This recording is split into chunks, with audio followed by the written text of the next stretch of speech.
Até assim, a gente tem alguns colegas que já vieram até aqui, inclusive, e que a gente respeita muito, que são ateus. Sim. Né? E aí as pessoas têm às vezes comentam assim, Deus não existe, porque se ele existisse não teria tanta tragédia, tanta catástrofe, né? E qual é a sua visão sobre isso? Esse é o primeiro argumento, né, do ateísmo, que é o sofrimento dos inocentes. Olá, seja muito bem-vindo, seja muito bem-vinda mais uma vez aqui ao nosso canal. No React de hoje nós vamos abordar aqui esse podcast, aí, um corte desse podcast aí, já dando os devidos créditos aos Irmãos Dias Podcast, tá? Onde vai falar aí, a questão do título é o seguinte: se Deus existe, por que permite tanto sofrimento? Não é? Deus existe ou não existe? Então uma conversa bacana aqui entre ateus, entre crentes, ou seja, pessoas que são cristãs, e eu vou dar meu parecer no que foi dito aí nesse podcast. E como sempre, quando precisar ser interrompido, eu interrompo para dar então a minha análise. E aí cabe você, mais uma vez, ver os dois lados da moeda e seguir aquilo que a sua intuição diz para você seguir, e não o que os outros dizem. Beleza? Então, inscreva-se no nosso canal. Você que chega agora, ative o sininho para todas as notificações e compartilhe com amigos, parentes, familiares que também precisam, ou que você enxergue que eles necessitam de despertar, né? Precisam despertar para que assim nós tenhamos um mundo mais igualitário, um mundo melhor, um mundo mais de luz, um mundo mais de paz. Até assim, a gente tem alguns colegas que já vieram até aqui, inclusive, e que a gente respeita muito, que são ateus. Sim. Né? E aí as pessoas têm às vezes comentam assim, Deus não existe, porque se ele existisse não teria tanta tragédia, tanta catástrofe, né? E qual é a sua visão sobre isso? Esse é o primeiro argumento, né, do ateísmo, que é o sofrimento dos inocentes. E isso já foi resolvido pela filosofia cristã há quase 2000 anos. Então assim, eu fico maravilhado quando o cara chega pra mim e fala assim, falar isso pra mim hoje, um ateu, é como se alguém falasse, cara, precisamos descobrir uma substância para eliminar bactérias. Eu falo, mas o Alexander Fleming já descobriu a penicilina tem muito tempo. Então eu falo, meu irmão, essa pergunta já foi respondida há muito tempo. Então eu já aproveito para dar uma cutucada no cara, né? Quando você fala assim, essa criança está sofrendo, ela é inocente e isso é o mal, então se Deus existe, ou ele é mal ou Deus não existe, porque se Deus é bom, ele não permitiria isso. Isso na filosofia se chama juízo de valor. Você está dizendo se uma coisa é boa ou ruim, verdade ou mentira, certo ou errado. Então você está fazendo um juízo, agindo como juiz, falando, observando a situação, eu digo, essa situação é ruim, plenamente, não tem nenhuma justificativa para isso, então isso é o mal. Só que eu vou dar um exemplo chulo aqui, tosco, não chulo de baixo calão, mas tosco, assim, simples, para tentar ilustrar. Vamos supor que eu mostro uma filmagem para vocês, de um celular. É uma criança esperando o ônibus da escola. Aí de repente vem um adulto, empurra essa criança, sem motivo nenhum, a criança bate com a cabeça na árvore, tal, do lado, se machuca e precisa ir pro hospital. Aí eu falo, que juízo de valor você faz sobre essa atitude desse adulto? Fala, esse cara é um psicopata, precisa ser internado, porque ele é um mal para a sociedade, olha a covardia que ele fez com a criança. Mas aí eu chego e falo, olha o outro ângulo dessa filmagem. A árvore soltou um galho enorme que ia cair certinho na cabeça da criança. O cara empurrou a criança, foi um mal menor, entendeu? Então, o que isso significa? Significa que para eu dizer se uma situação realmente é boa ou é ruim, eu teria que ter a noção de tudo que está acontecendo em volta. E para isso eu precisaria de tempo infinito e conhecimento infinito das coisas. Para eu realmente falar, isso não tem nenhuma justificativa. Né? A gente sabe que tem vários tratamentos, remédios que têm efeito colateral, mas acabou sendo bom. Tem muitos traumas que acontecem na nossa vida que acabam sendo bons lá na frente, né? Jesus morreu na cruz, mas foi para salvar a humanidade. Então, Jesus se deu mal, morreu. Ele falou, não, essa que é a minha vitória. Então tem coisas que para nós, que somos limitados, a gente não tem tempo infinito, nem conhecimento infinito, não somos onipresentes, nem oniscientes, nem onipotentes, a gente olha e a gente fala, cara, eu tenho certeza que isso é ruim. Mas talvez se a gente entendesse a mente de Deus, a gente percebesse que há algo muito bom ali que a gente não consegue dizer, porque a gente tem informação limitada e tempo limitado. Então a ideia é a seguinte, você dizer que o sofrimento do inocente é um argumento para Deus não existir, significa que você está dizendo que tem certeza que Deus não teria uma razão melhor para permitir aquilo. Você não pode ter essa certeza nunca, porque você não é eterno e não tem todas as informações. Ô, Daniel, é uma questão de lógica, é mais do que uma questão... Bom, vamos fazer uma análise rápida aqui. Foi muito bacana a analogia que ele fez, né, da questão da criança e da árvore, né, que quando tudo depende do ponto de vista e da forma que você enxerga, mas para que você tenha um ponto de vista e que você enxergue algo, você tem que ter todo o cenário, né, todo o contexto, não só aquela, tipo um corte, né, mas um contexto para que você então chegue. Então é basicamente isso. Não é? Quando ele fala da questão da filosofia, que é o juízo de valor, etc., está corretíssimo em relação a isso, e essa analogia com a criança foi perfeita. Tá? Eu só discordo um pouco na questão que ele fala que nós não somos eternos, etc., blá, blá, blá, porque aí você já leva para aquela questão que eu já falei da crença limitante, da crença religiosa, da crença que todos os universos, todas as galáxias que não existem, só não existe só uma, e mesmo que existisse só uma, nessa uma nossa, que na verdade nós não somos nem da Via Láctea, tá? É um outro conceito errado astronômico, da astronomia, que os professores universitários, principalmente os próprios astrônomos, 99,9% deles, ou por comodismo, ou porque tem medo de... Porque muitos professores também detêm o conhecimento, mas devido a eles terem que seguir aquele dogma, né? Aquela questão ortodoxa, engessada do sistema educacional, que tem que ser assim, porque há não sei quantos anos é assim, aí daqui a pouco a gente vai passar por 10 mil anos e ainda vão estar ensinando na escola, né, que o planeta Terra é o centro do universo, que só aqui tem vida, que um ser criador, fonte criadora de todos os universos, só se preocupa com um único planetazinho, que é como se fosse um grão de areia. Todas as galáxias seria a areia da praia inteirinha. Galáxias, planetas e estrelas. E aí você pega um grãozinho daquela areia, é o planeta Terra. Aí a fonte criadora daquilo tudo só se preocupa, ele tá 100%, 24 horas com a atenção só nesse planetazinho, tá? Insignificante. Comparado, não que a Terra é insignificante, mas comparado a essa imensidão, né? Esse manancial, vamos dizer assim, super manancial de planetas, galáxias e estrelas. Trilhões, na verdade. Certo? Então aí você se atém a essa crença limitante, e nós somos eternos sim. Por quê? Porque quando você tem, foi aquilo que ele falou, quando ele fala, eu vou usar o que ele disse sobre a questão da limitação da sua visão limitada, não é?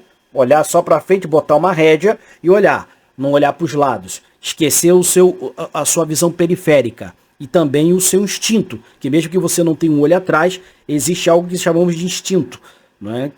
Que isso é um papo para outra hora que eu não vou falar para não me aprofundar, que nem é o caso aqui desse vídeo. Mas o que acontece?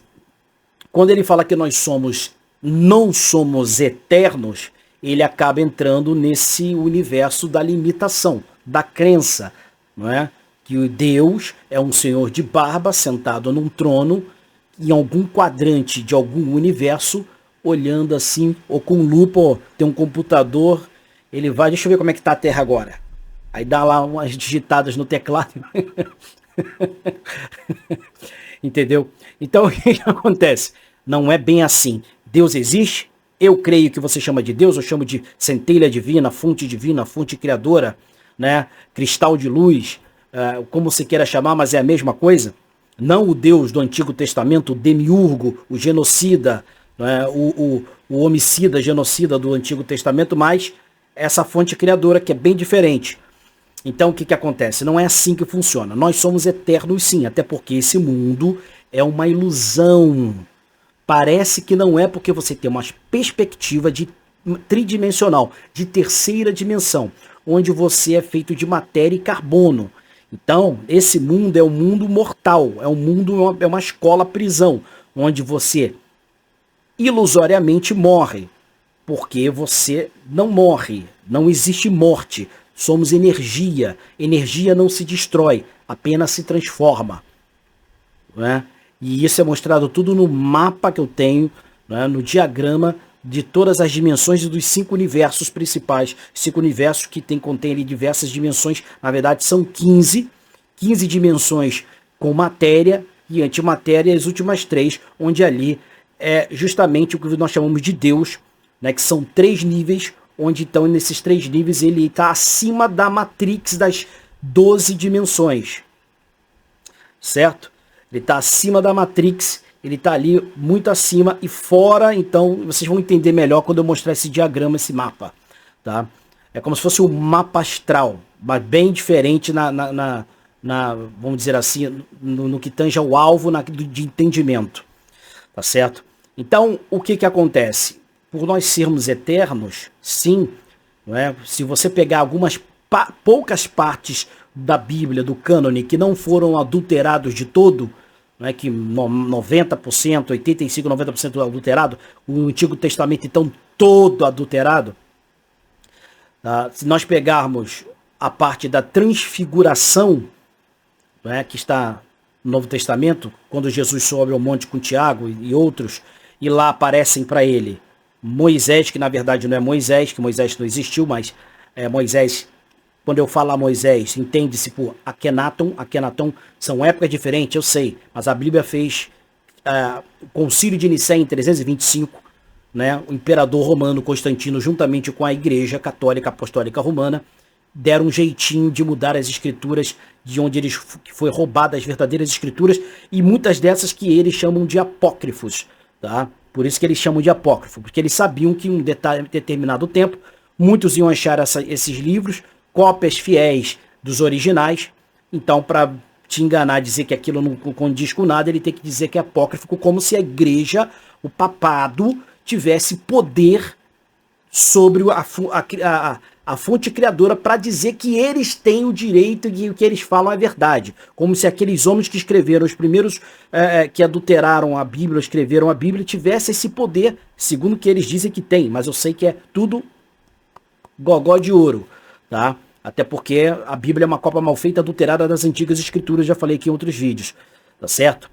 E eu já fiz aqui um vídeo, tá? Vou ver se eu coloco aqui no card esse vídeo para vocês, onde eu comprovo, por exemplo, algumas personalidades que foram inventadas pela igreja, que existiu aquela história, eles pegam a meia-verdade, pegam o contexto e alteram o contexto para ser conveniente para eles. Então, que não existiu Caim e Abel, que não existiu Moisés, que não existiu Noé, e eu comprovo com escrituras milênios antes, com a Bíblia que veio milênios depois. E as histórias se completam. Ou seja, você vai ver que é muito similar, tá? Certo? Similar não, é praticamente idêntico, ele só muda o nome dos personagens. Tá? Que eles não são bobos, né? Também é colocar o nome do mesmo personagem. Então, o que acontece? Nós somos eternos, nós descendemos, tá? Do contrário que todo mundo pensa, que o espiritismo pensa que você começa como um fractal da fonte por baixo, não, você começa de cima, você vai descendendo, descendo, até vamos dizer assim, a primeira dimensão, aí depois você faz um outro processo que é de ascender novamente. Não é como o espiritismo kardecista diz, que você tem que pagar karma, que você tem que voltar várias vidas, não é? Primeiro que ninguém reencarna aquele número de vidas que eles dizem que reencarnou aqui na Terra, haja vista, é só você pegar a população da Terra, não vou nem muito longe, de 100 anos atrás, nem isso, 50 anos atrás para cá, a população dobrou. Então se aquela pessoa que diz que reencarnou 10, 15, 30, 50 vezes, só se for no mundo de Nárnia dela, porque a população não condiz. Imagine se ela e outros reencarnassem no mesmo número de vezes, não é? 50 anos é um espaço muito curto, e ela ainda está viva, né? Tá certo? E chegaram mais pessoas. Então as pessoas às vezes falam as coisas, pseudos espíritos chegam e falam outra coisa, e a pessoa, esses espíritos parece que não sabem matemática, não é? Que é uma ciência exata. Então o que acontece? Nós somos eternos, sim, ele está correto nessa questão da visão limitada.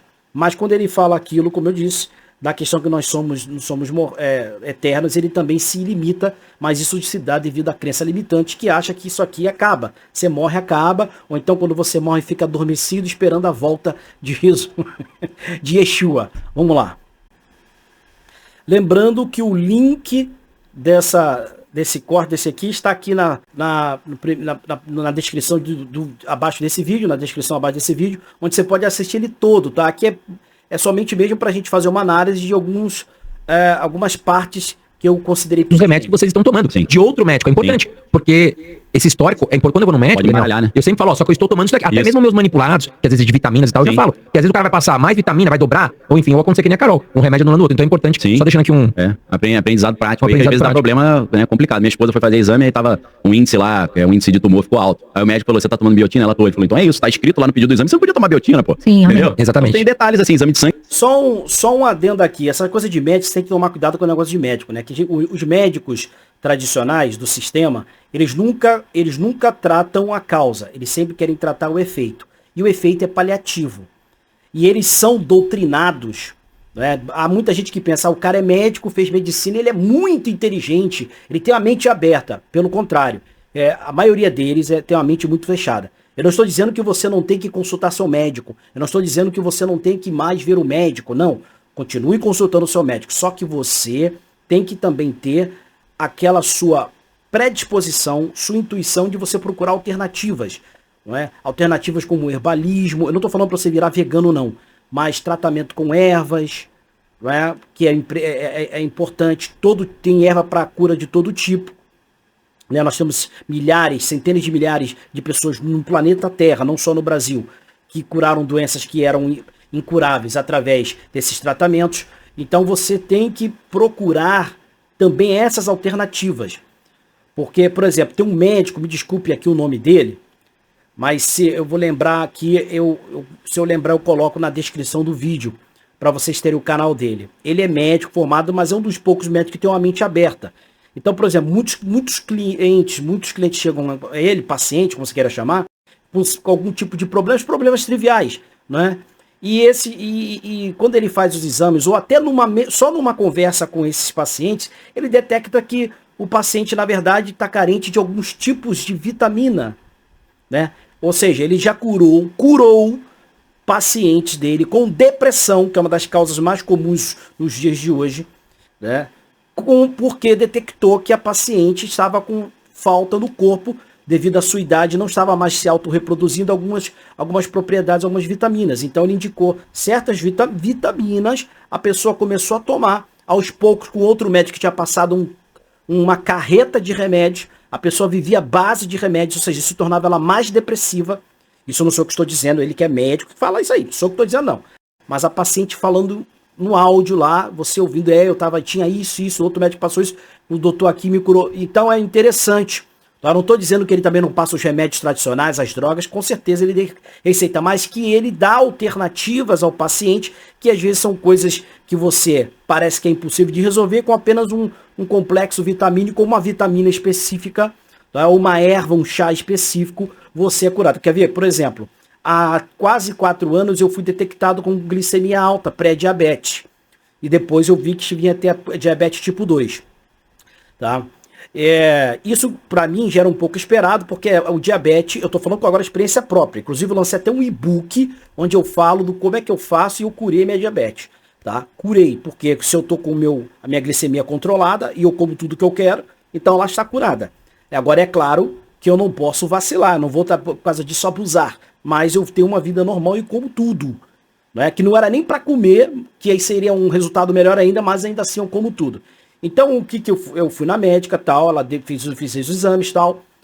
Eu fiz os exames por causa até da renovação da CNH. Então, o médico do Detran me solicitou que eu fizesse alguns exames, então eu fui fazer o exame. E aí detectou, eu nem sabia, detectou que eu estava lá com a diabetes tipo 2. Beleza, chegou lá, olhou tudo, não sei o que, babá, e viu que estava alta e passou um monte de remédio. Eu cheguei até a comprar uns 3 remédios.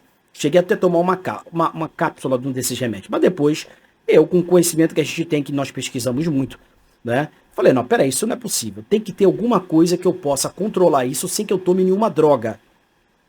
E aí foi quando eu fui pesquisar, buscar informações sobre ervas, né? No modo geral.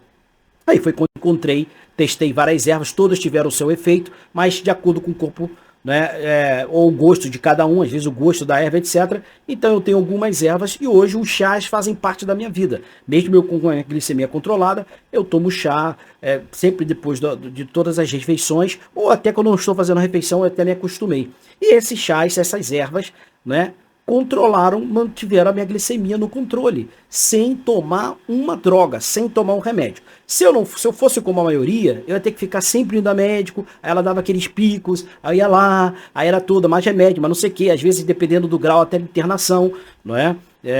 Então, é o que eu falo, você tem que procurar as alternativas, não só olhar, como falou, ficar no mundo limitado, até porque a medicina tradicional é aquilo que eu falei, eles nunca tratam a causa, só o efeito, e isso é proposital, porque, afinal, se você começar a tratar a causa e não o efeito, para que a indústria farmacêutica vai continuar existindo? Não teria como. Então vamos lá. Antes você não pode tomar certas coisas, biotina é um negócio que altera todo o teu...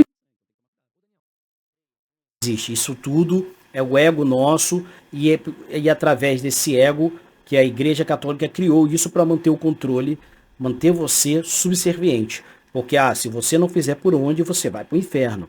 Não é assim que funciona, não é assim que você se redime pelos seus erros. não é? Crendo numa questão do medo.